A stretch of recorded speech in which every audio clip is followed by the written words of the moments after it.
I had no idea what I was going to talk about in this video. The other day, as I was cleaning up after working on my X5, getting the tools all cleaned up, back into the toolbox, it was a good opportunity to sort of, mentally brainstorm a few ideas. And then it dawned on me, what would I do if I bought an E46 this weekend? What would be the first 3 things I would do to ensure that my E46 was reliable and spent more time on the road than in a workshop getting repaired? So based on my almost 10 years of owning an E46 and working on it and fixing a heap of problems, I'm going to share those 3 ideas with you to help you in your new BMW journey. Let's get started.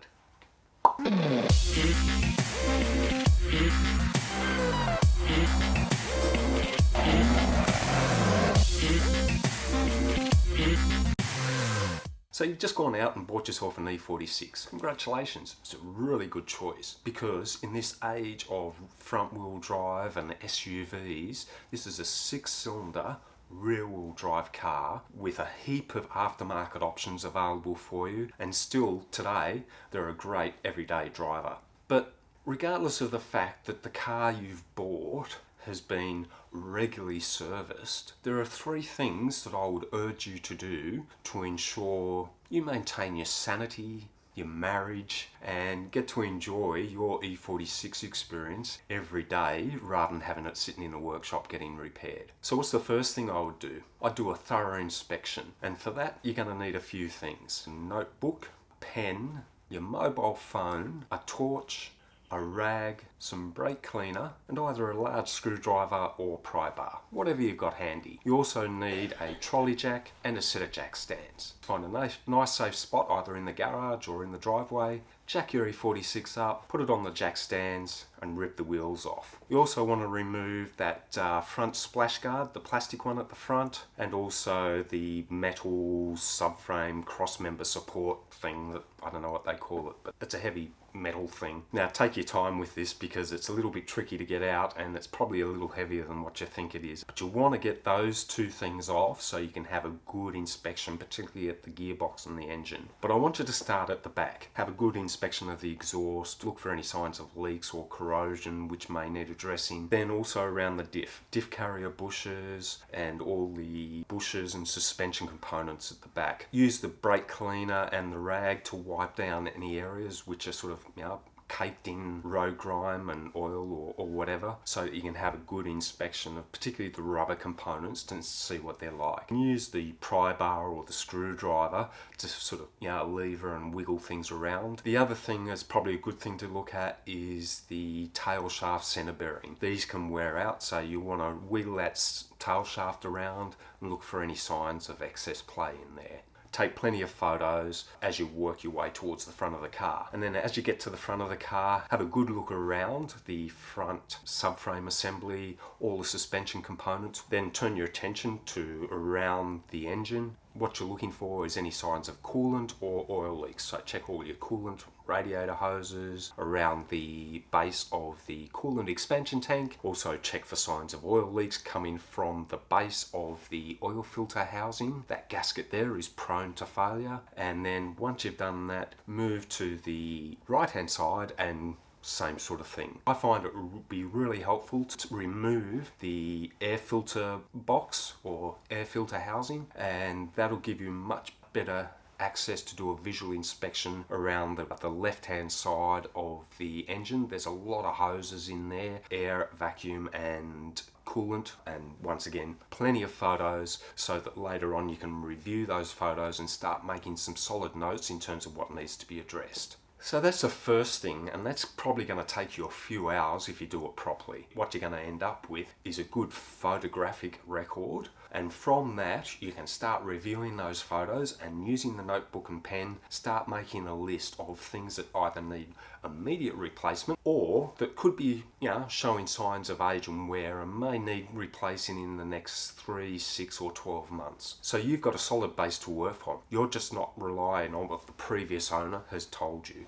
The next thing I would suggest you do is a full oil change and filter change. There's links for the oil and all the other parts I'm talking about in the description below, so check those out. But you want to do a full oil change, drain all that oil out, regardless of the fact the previous owner has told you that it's just had a service. And in a few minutes I'll explain why this is important. The next thing you should do is a full filter change. So you're going to do an oil change, so that's your oil filter, but also do an air filter, a cabin filter, and the fuel filter. The cabin filter and the fuel filter are two filters which are often overlooked as part of a service. You want a new air filter because you want your engine breathing nice clean air, and you want a new cabin filter because you want to be breathing nice fresh air and not all the contaminants from the previous owner. And you also want to have a nice baseline and accurate record of when that fuel filter's been changed. The main reason why I believe this is a great idea is because you're not relying on information that the previous owner has given you. So you now know for certain that the oil was changed at this mileage. The air filter, cabin filter and fuel filter